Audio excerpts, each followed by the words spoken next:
let me explain. So about a year ago now, we bought our van.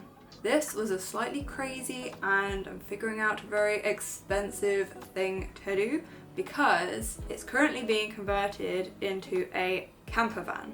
And we're building it all ourselves. And the current project in the van is building the kitchen. I spent a solid 2 days measuring over and over again because the van isn't straight inside, it's not square, rectangular, it curves, it's all wibbly wobbly. And when you've got 2 flat sheets of plywood and then someone says, make this into a kitchen and make it fit in this wibbly wobbly area, you just look at it and you're like, I don't even know where to begin. And after a week of working on it, it still was not finished. There were a few little kinks in the measurements where the drawers weren't quite shutting properly. It was a bit of a squeeze and a push to get them in, but now they're all okay and it's now been taken out of the van where it all fits perfectly.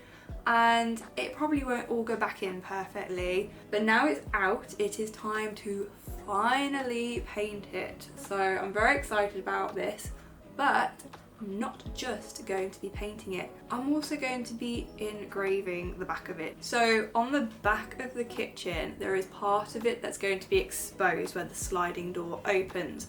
And as we love the Lake District so much, I've decided to engrave the contour lines of some of our favourite mountains onto the exposed part of the backboard. Now, I've never done wood engraving before. I've bought a cheap wood engraving tool off Amazon and it kind of works, but it's a little bit messy. But do you know what? I'm just gonna go for it, and worst case, I will wood filler it in. But before that, I'm going to get the first coat of primer on this, and then I'll start engraving the back, then I can put the second coat of primer on, because you know what? It's probably gonna take me a day, 2 days to engrave this whole thing because it's a slow process, and again, I've never done it before, so who knows what's going to happen, but we'll see.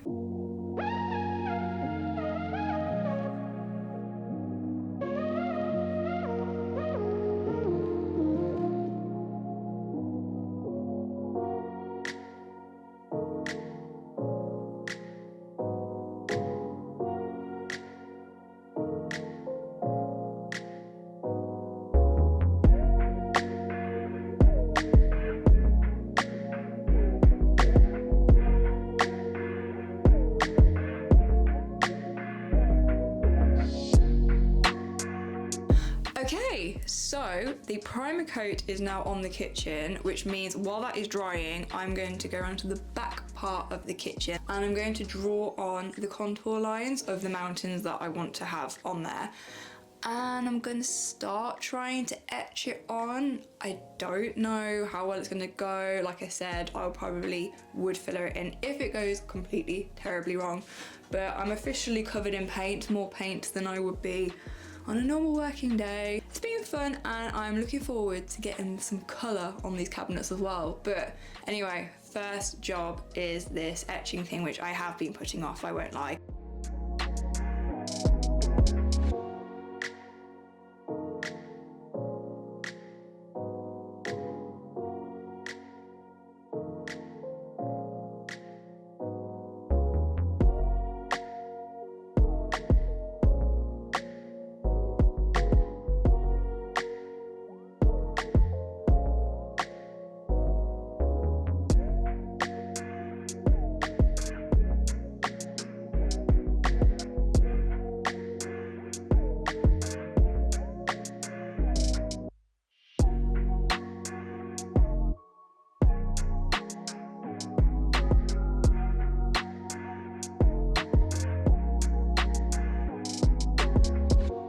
Okay, so now that the backboard is finally engraved, it took 2 solid evenings to do. I can get on with painting it. So I've got to prime it first and then I can paint it blue. Now, I don't know how that's going to go because I couldn't get the grooves that deep. It took quite a while and quite a bit to get the engraver into the wood because it's quite hard wood. There were some parts where it's quite soft because plywood's mixed with like lots of different types of wood, I believe. So I don't know if the paint's going to get into the grooves and then just kind of like cancel it out, but hopefully if I put a thin enough layer on in the grooves, it will be okay.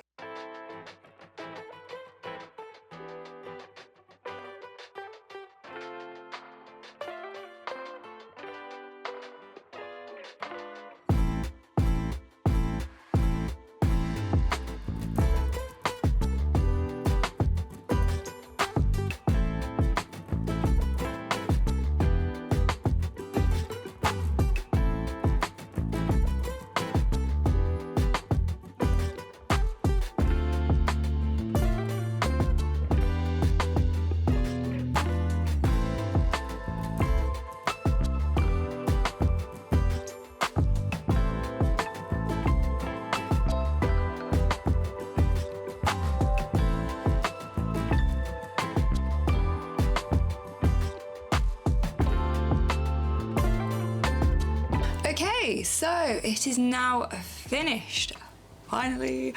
It's taken quite a few coats of paint. There was 2 coats of primer and then 2 coats of the blue, and each one takes so long to dry, but it's done, it's finished, it's ready to go back in the van. I'm quite happy with how it looks, especially as I've never done wood engraving before, so this was like quite a new thing for me to do. It's going to be really nice once this is back in the van to get the house kitchen back again rather than having to walk around this huge island in the middle of it. But I'm really happy with how it's looking. I like the subtlety of the lines on it, so when you're far away from the van you might not be able to see it, you'll just see the flat blue, and as you get closer up to it you'll see all the contour lines. So yeah, nice and subtle, which is exactly how I wanted it. And you might be wondering what this gaping big hole is for.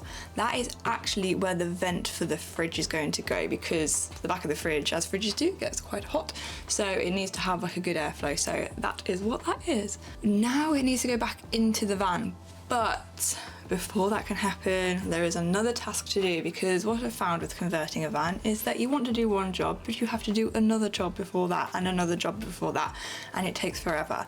So before this can go back in, the flooring needs to go down. So the floor of the van is actually insulated and it has the plywood floor down, which is how it's been used now for nearly a year probably. But we've got some lovely laminate flooring to now go down on top of that.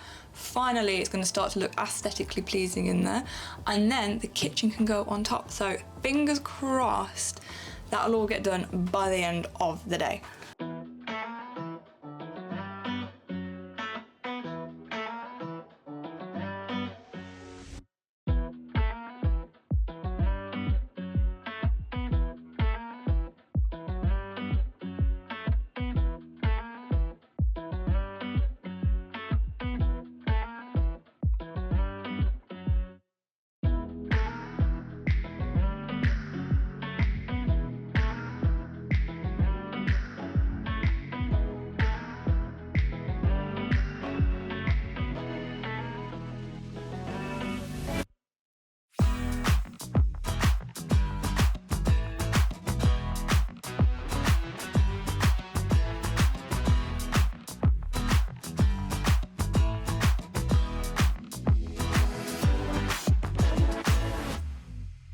Okay, so it's taken most of the day and slicing my finger open, but the flooring is now finally down, and I'm about to just carpet part of the wall of the van, which will be behind the kitchen, and then the kitchen can finally go back in, get out of the house, I can get my house kitchen back, and hopefully it'll look really nice.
So now it's 7 months later and I'm currently in Germany, making my way through Europe. I've so far gone through France, Italy, in the Dolomites, along the Alps into Austria, and now I'm in southern Germany.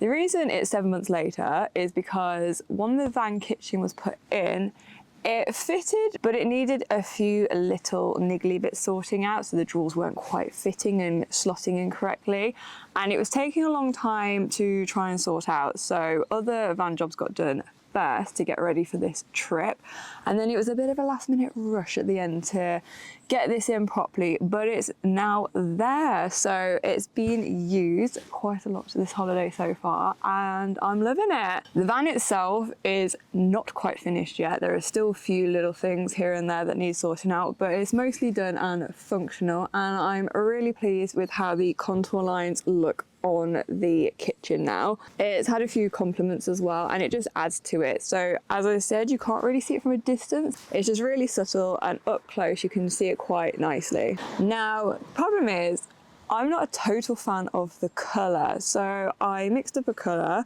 took it to B&Q, the local DIY shop, and got them to colour match the swatch I'd made, but I wanted it more of a greeny blue, and this came out quite a purpley blue, and I didn't realise until I painted it and it dried, and then I'd seen it in the van for a little while. So at some point I'll probably repaint it, but other than that, I think it looks okay. So thank you for watching this video, and I hope to see you in the next one. The next one's going to be a really good one, so stick around for that, and I'll see you then. Bye for now. I'm a drop in the ocean, just a face in a crowd waiting to be seen. Big dreams set in motion, I wanna go where no one's ever been. I would climb the highest mountain, I would dive the deepest sea, just so I could make you feel what I feel. Aiming for the sky, yeah, I really thought we'd make it. Got my head in the clouds, but I can see the world from up here, from up here, from up here. The world from up here, from up here, from up here. Can see the world from up here.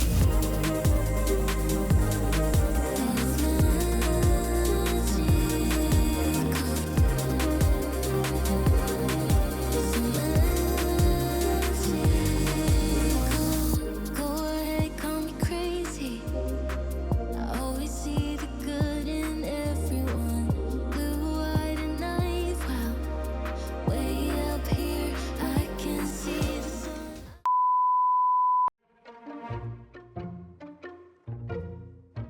No, it took. Now, it's.